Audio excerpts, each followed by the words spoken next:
how will a post-COVID-19 world look like? I've asked that question to Sohail Inayatullah.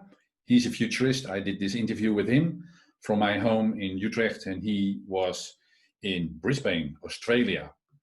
The kind of questions that I asked here are listed. So this is the things that we discussed. First of all, I think it's important to understand what kind of futurist Sohail is. The secret sauce of his futurism is his causal layered analysis. And I do think it's important to have a deeper understanding of that method. He will describe 4 futures in this interview based on an article that he wrote together with Peter Black. The zombie apocalypse, the great despair, doesn't sound very good, does it? But there's also optimistic futures. Of course, I asked him the question, what can organizations do? How can they anticipate and where to start? That somewhere at the end, if you want to become a better futurist yourself, there's some advice that he will give right after that. And I've asked him, what kind of world will we live in 10 years? He was tempted to predict the future, but then he said to me, I will give you my favorite future. And that will be the end. 27 minutes introduction in how Sohail Inayatullah looks at the future. So next to me, from a distance, I would say, you're in Brisbane, Australia, Sohail. Yes. Yeah. And I'm in Utrecht, and we are here to talk about your recent publication on 4 possible futures of a post-COVID-19 world. And we're anxious to know what these 4 possible futures are.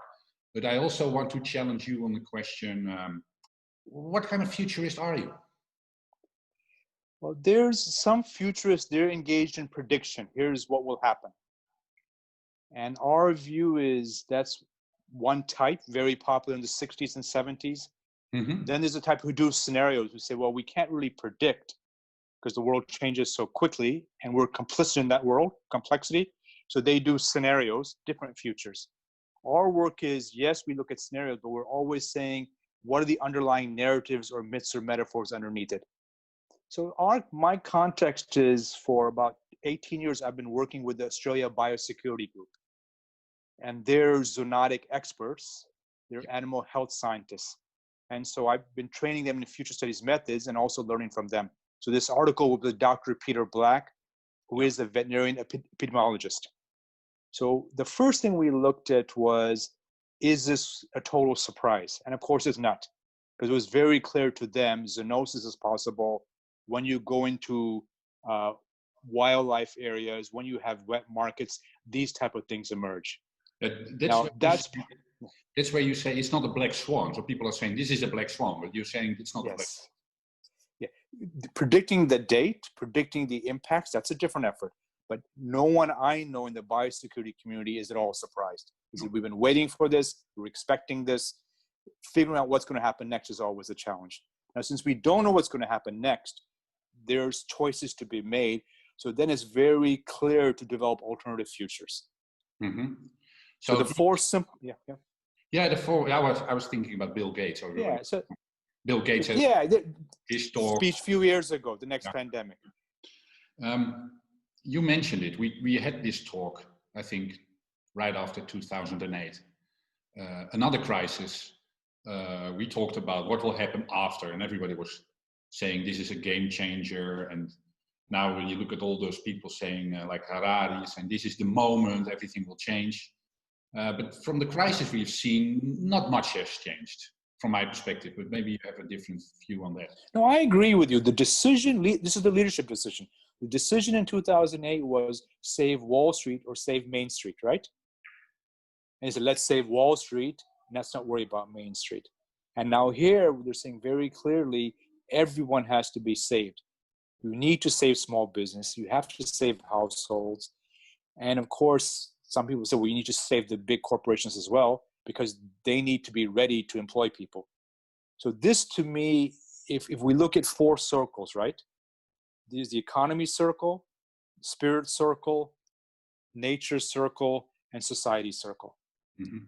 So GFC shrunk the economy. Everyone said, let's pause and speed up again. So here's the leadership. It's imagining a future where we know the next year it's going to be spirit society, right? The spiritual part of who we are, the social part is important. Nature, in a way, is saying, if you abuse nature, here's what happens. So my vision for leadership is we take all four circles seriously: economy, spirit, society, and nature. Now, will we do so? That's the part we can't predict. Okay, so to be clear, it's not the four futures that you presented. It's not a defined future. It's not a way of prediction. But at the other hand, there's value in it because it can be one of those four. But maybe you could help us first to explain what are the four futures that you envision, just as a short introduction. So a couple of words, okay, so the whole picture. So scenario one is really what you get from the movies, right? If you look around, this is the feeling future. And the feeling future is really zombie apocalypse, right?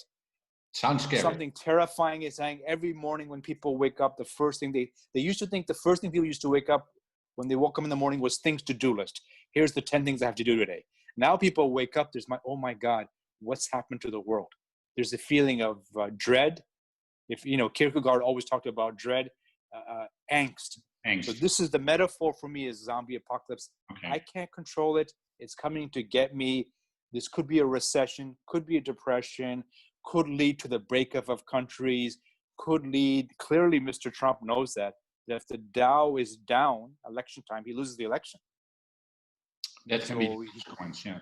He is and I think Modi has understood that as well. If I don't handle this, I won't be in power. So political leaders, for them, the zombie apocalypse is an electoral apocalypse. Yeah. For individuals, it's a feeling I don't have control of the world. So the future feels horrifying. Okay, the other one, the second one, I like more. It's not a choice to make. So a lot of people. Yeah. So the second one is, okay, let's look at some of the data. The data, as we've seen it so far, is pretty clear. The best piece I've seen is called the hammer and the dance. You need to have a pause. Every country has to pause, do tracing, keep people at home, all the best case evidence base of what we need to do. So in this pause, the next year is difficult. There's going to be a recession. Everything slows down. And then what one basketball player said, 2020 is canceled. Yeah. So let's not fight it, okay? So we're not going to travel. We're not going to do conferences. So then the question is, scenario two is, if this is the pause, what's the right thing to do individually? And what's the right thing for society to do? So then you think, okay, well, this is a time for spiritual pursuit. This is the time for community. This is a time for breathing. So all systems we know, if they go too fast, they get out of kilter. They're no longer sustainable. So nature or complexity forces the pendulum shift back. If you read Sorokin's work, it goes too extreme, then it comes back. So in this is the pause before we move forward. So the metaphor is almost you slow down to speed up later. It's a forced pause. Yeah, but that's the other confusing part. I understand the pause, but then you say it's fast forward again. So it's just a pause, is it? Yeah. Now scenario three. So this is we slow down, but then in next year we go to business as usual. Yeah. Scenario three is no. This is a pivotal moment. This is saying we need to change. This is a global health awakening. This is the pause that changes who we are. It's not just about COVID-19. It's about climate change. It's about global inequity. So why don't we have a real global, WHO is doing brilliantly, but they don't have teeth, right? They can't force every country to do something. No. Why don't we have a global health organization with real teeth? Why don't we have an early preparation mechanism that we all have to listen to? So this scenario three is global health awakening. So this is personal. Each one of us says, wait a second, what am I doing that's right? Do I need to meditate more? Do I need to exercise more? Do more yoga? Do I need to stop eating meat? What personal changes do I have to have? And systemically, what changes do we need in the global health economy and in the global world economy to ensure the disasters that futurists talk about seem far, seem strange? This is saying, no, we're living in one. this is the chance to make the shift. This is not the big disaster that might happen 10 years from now. Here's a gift in the way from nature saying, if you don't shift, I'm going to screw you over. Can you explain the role of technology? Because you specifically talk also about technology in this future. I mean, technology is enabled in every future, but in this one in particular, AI doing prevention, AI connecting, the internet connecting everyone. So it's like physical, they're talking, keep a physical distance, but social connection.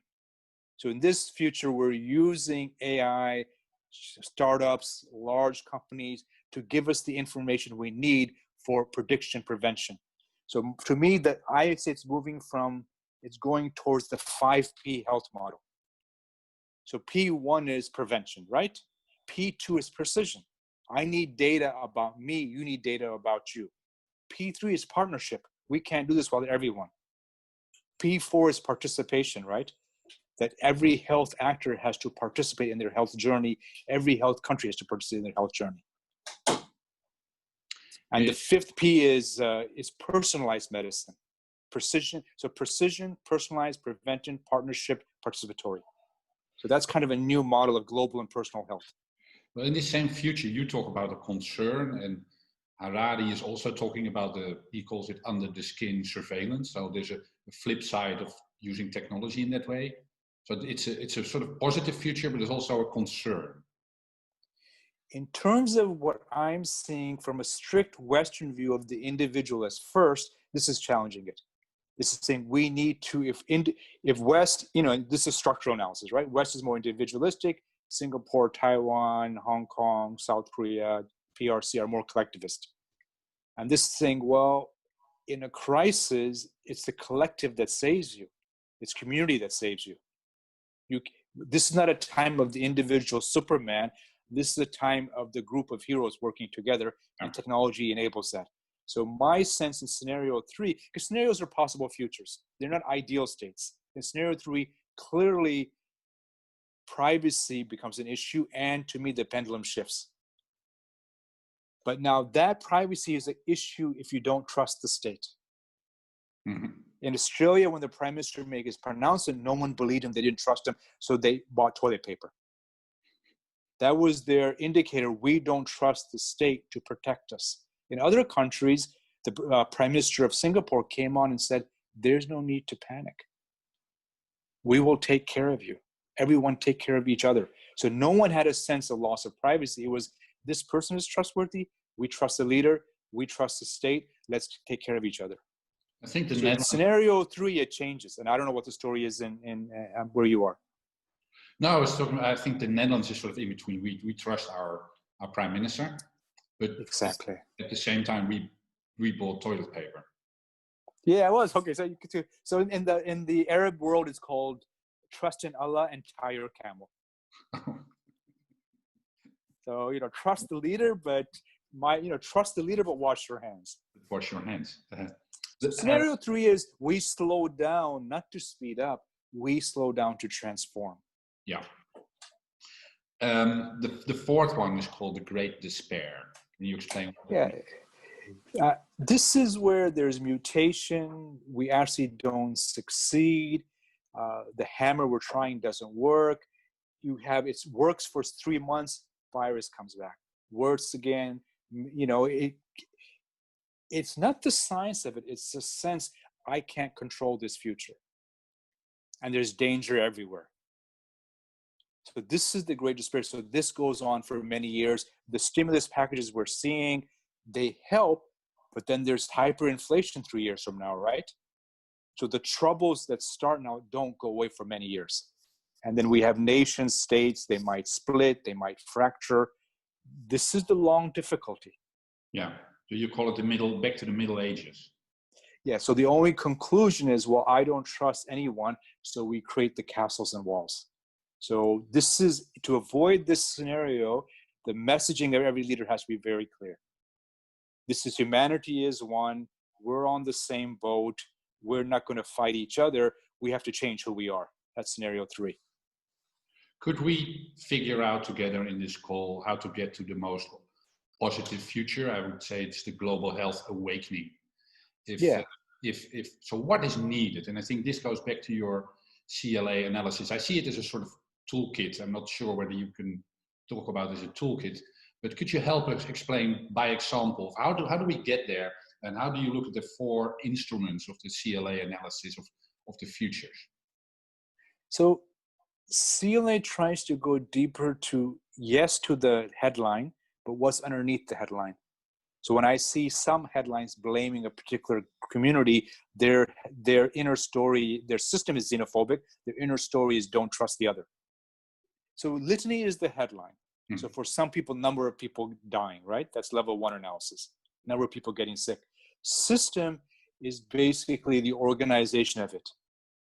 That's the second. So which hospitals are we using? What's the medicine? What's the technology? What's the surveillance? Level 3 is the worldview. Here's mm-hmm. how we see this as a community. Here's how we see the problem as a society.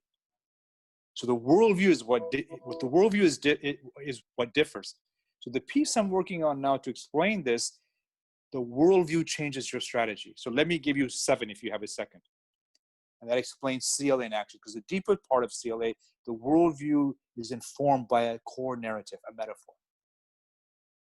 So when we talked about this 12 years ago, we said, if you see the global financial crisis as merely a banking crisis, fix the banks. Yeah. If it's actually if it's actually a crisis of system failure, create equity. So in this case, if it's just a virus, then all we want is a cure and a vaccine. Problem solved. So the litany is virus, system is get the scientists involved, worldview, science and technology, metaphor is the new heroes, right? Yeah. The white coat saved the day. But maybe this is not just a virus, it's about health policy. So if it's a health policy, then we listen to WHO, we do the tracing, we end the wet markets, we reduce consumption of wildlife, we create buffer zones between us and wildlife. Now we're saying it's not just a virus. It's a system of production that has created the problem. We have to change the system of production. So this is change what we eat, how we eat, and where we build. Now we need urban planners. It's not just doctors. I need urban planners with me to help me design cities. So now we've gone deeper, right? Yeah. Now, if you want to go...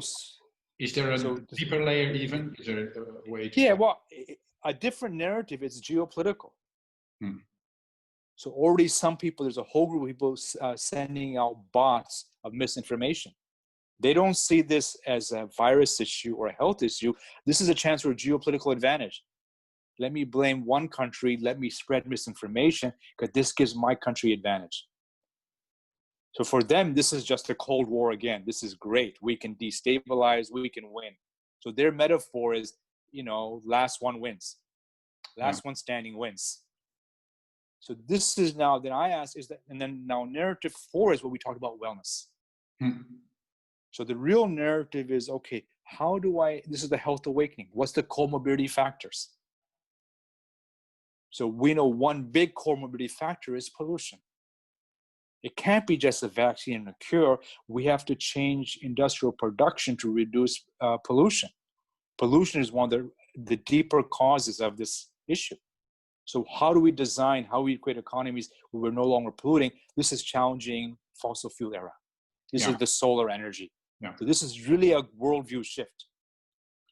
The metaphor here is green to the rescue. Yeah, yeah.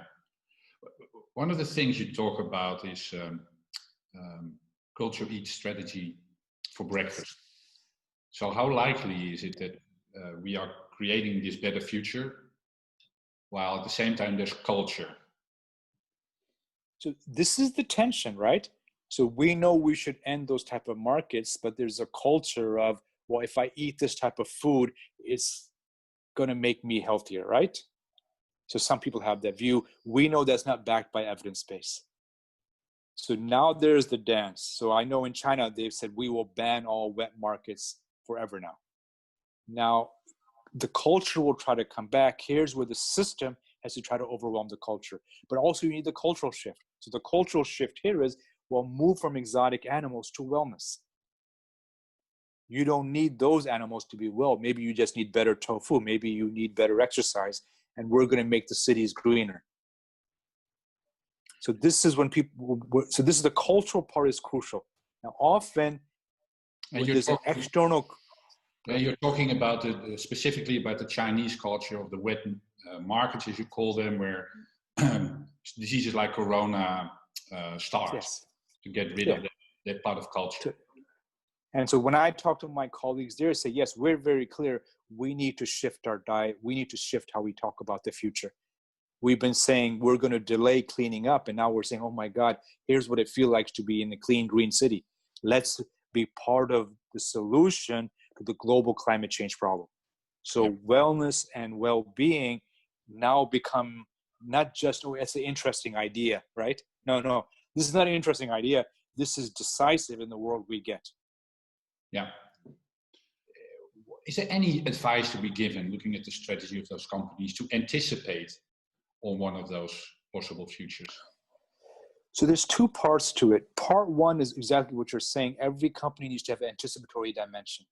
How is the world changing? Can I detect the weak signals and do better? Part two, I never give particular advice. There's one company I was working with. They were in trouble. I said, what's your metaphor? They said, our metaphor is pummeled by the present. We're pummeled by the present. We can't keep up. We're always feeling every day is horrible. And they had good reason. They gave me all the reasons. So I said, well, what metaphor do you want? What's a better metaphor for you? And they said, a flock of eagles, having a big view, having detail, working together with our clients, with our stakeholders. Now, once they changed the narrative, they said everything changed in their world. Their company strategy changed. They're back to purpose. They're happier. They're more productive. Their stakeholders want them more. So one is anticipatory. Two, every company think, what's our core metaphor of who we are? Where do we want to be? What's our new metaphor? And if this is our new metaphor, what's our better strategy? Should that be the starting point? Should you look at the situation and start thinking about what is your current metaphor and what should be the future metaphor? Is that the starting point? Yeah, I would start there. I mean, one of the things we try to do in this work to get there, of course, you have to slow down. So there's a personal, I would say, meditative part, slowing the breathing down, getting calm. Everything's changing. Every day you're trying for 20 minutes or twice a day to slow yourself down. So the best boards I work with, they have a meditation group in the company. They find a way to do well-being. So meditation is foundational. Now the second part is, what's the use future? So I can't make a transition. When I was in Pakistan at a shopping center last month, and I knew, of course we all knew COVID-19 was coming, and I talked to the shopping center. They have a metal gate and they have 3 guards there. And I said, and they're protecting against the Taliban, right? And they have all these protections against Taliban bombings. And I looked at them, I said, you do know Corona doesn't care about metal gates. I said, you need to have a temperature check and a place to clean hands. And they looked at me. And then, so this was the used future responding to yesterday's threats. So every company, which is the used future that I'm doing today that doesn't work, but I keep on doing it. Once you've done those two things, the meditation part, the used future, then you say, what's my current metaphor? What's the better one? My last question for you, Sohail. Maybe you remember when I once asked you, what should I do to become a better futurist? Your answer at that moment was, I should take psychotherapy. And you explained, you should learn more about yourself in order to understand your prediction. So what do you have to say to all these people who are looking and staring into the future? Because we're all futurists. I mean, yes. We're all looking at the future. So what any advice to be given to look at yourself and to understand how you perceive the future? So this goes back to the metaphor part. So I have many groups I work with, and I say, what's your metaphor of yourself? So if right now you feel panic, that's the litany part. I feel panic. System, world is changing, I can't handle it. Worldview, out of control. Metaphor, headless chicken, right? Then I say, okay, that's fantastic. Now, where do you want to be? So you want to transform headless chicken to maybe wise owl. Or maybe you want to be fast cheetah. So you think about what's a better story I can tell about myself that helps me transform. So it's wise out, then the worldview is calm, looking for change, understands many views. System is now you're learning spiritual skills, social skills, technology skills, economic skills. You're widening. Your new data or litany is someone who can live in many worlds, thrive and survive in multiple futures. So there's the inner work part of it. So this is CLA of the self as well as CLA of the external world. So you don't have to go to take psychotherapy. You can just change. Yeah, I mean, people who want to do psychotherapy, they can do it. We're thinking, how do I transform my narrative about the future? We're not therapists. We're just trying to figure out what's a better vision, what's a better purpose. No, you're right. One impossible question. Where are we in 10 years? So that's the predictive part, right? I can tell you the world I prefer in 10 years. Okay. Again, I like scenario 3, global health awakening, real global convergence on climate change, switch to renewables, going from a meat culture to more of a veggie culture, going from national governments to real global agreements on refugees, on pandemics, on global economy. So those are some of the 3-4 shifts I'd love to see. And I think those will help the world as a whole. So it's going from the castle to Gaia. So Gaia as a metaphor for the planet is you can't really push anything out. It includes everything. This is living the new future. Yeah. I think this is a very nice and optimistic closing of our talk, Sohail. So I'd like to thank you, and I wish you good health for you and everyone around you. And thank you so much. Thank you, Menno. You too. Hope the same for you and your family and friends and community, country and planet. Thank you. Brilliant. Bye.